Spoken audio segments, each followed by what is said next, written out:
What's good? We back with the Boxing Clinic and more. It's your boy CJ Goodfella. One time for the one time. And want to get into some hardcore boxing shit, you know. Like I said, it's the same redundant boxing talk, regardless of platform. I don't do that here at the Boxing Clinic and more. Going to talk about Ryota Murata is not going to be facing Jason Quigley. I think that's the guy's name. From Golden Boy, the Irishman that Murata was supposed to face. Now, if you don't know who Ryota Murata is, hopefully I'm saying his name right. He's the gold medalist out of Japan, signed the top rank. He had a few shows on ESPN too, I believe, early in Sunday morning due to the fact he fights in Japan. And apparently, Ryota Murata was mandated to fight Robert Brant, and with the purse bid, Robert Brant team won it. Greg Cohen won it. And apparently Bob Arum came out and said they wasn't going to fight Robert Brant. They was going to try to work a deal where Murata can get this voluntary fight. Jason Quigley, October 20th, Madeline Bay. All right. That's what they wanted to do in Las Vegas. But apparently WBA went on they went on that cold-blooded stuff, you know. They told Bob Arum that either they was going to strip Murata or he was going to fight Robert Brant. Now they going to fight now. And I said that from the beginning. It was talks of him facing the younger Falcoa brother. I think he beat for the gold medal. But he going to be on the undercard, I still believe. So Robert Brant is going to get his fight. You might know Robert Brant for training with Derrick James. I heard he's no longer down there with Derrick James, Earl Spence, and Jamil Charlo. He lost in the World Boxing Super Series Super Middleweight Division tournament in Season 1 in Round 1 versus Yarman Berman. And he wasn't a true middleweight. He's the only American that was in the tournament. And they got him from middleweight to come up to super middleweight in the first round of that tournament and face a light heavyweight coming down to super middleweight. So, yeah, he drew the shit hand, all right? But, you know, him and Murata's going to fight. Murata is a very, very talented fighter. I think Rob Brant got his work cut out for him here, man. He really got his work come out. He got to come in on his A game. He's a guy that really ain't been on that level other than Yarman Berman. You know, fight him in the World Boxing Super Series tournament. A lot of his fights have been club fights in Minnesota. So, it'll be interesting to see where it goes.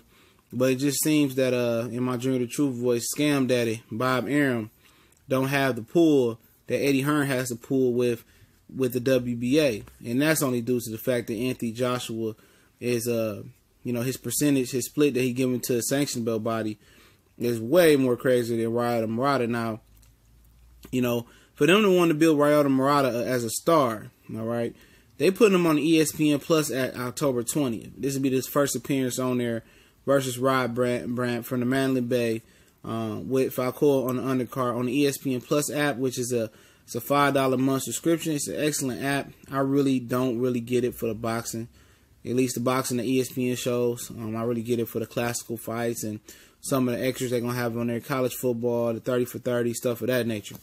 All right, I don't get it for boxing mainly, but it's a plus, all right? It's icing on the cake. And they'll be fighting on them. But for a guy they trying to groom into a star in both Japan and America, the ESPN Plus app ain't going to cut it. Nobody going to know where that fight is. It's going to be a terrible idea, in my opinion. You know, he should be fighting in Vegas. You should be fighting on regular ESPN, right? But, you know, Scam Daddy got his own mind frame, you know what I'm saying? He got his own, he's set in his way. So, you know, for some reason, they didn't want to give up their regular WBA belt. I don't know if they know they're going to be mandated to be the Super WBA mandatory in Golovkin, but if Golovkin beats Canelo and moves up like he said he will, they might elevate Ryota Murata to Super Champion, or he might fight somebody for Super Champion, being the reason that they don't want to give up that regular WBA belt so bad that they crushed the Jason Quigley plans and made Rob Brant. They didn't want to fight Rob Brant, not because they were scared of Rob Brant, because it didn't make business sense. But they got to do what they got to do to keep their title. So just getting you guys informed, October 20th, Ryota Murata versus Rob Brant is going down. Mandalay Bay, Las Vegas, ESPN Plus app. Let me know how you feel. I know this won't be a popular videos for the hardcores, but we still talk a lot of hardcore boxing. Get caught up in the casual boxing, but make sure you follow us on Facebook, Instagram, Twitter. Also, the new Raw and Cut podcast with me and the Cali Enigma. Hopefully, we get the recording real soon. Also, you can catch us on S1210 College Sports Most Wanted. We revving the content up on there as well. If you want to join the Boycott Group and the Classical Fights Group, it's one group. I'm going to change the name real soon. Go ahead and hit the Boycott Group. And what the boycott is, we boycotting fights that we want to take our viewership away from, like Danny Garcia, Sean Porter. We'll stream that whole card in the group. Only rule is you don't share the stream outside the group. And also, we'll be showing classical fights once a week. This week I picked a fight. Next week I put a vote up in the group, and we'll review it, do a Facebook Live or video on it, and we'll rescore it and get everybody's opinion. So make sure you join that group. If you want to donate, the PayPal link is there as well. Shout out to the Super Chat. One time for the one time. We gone.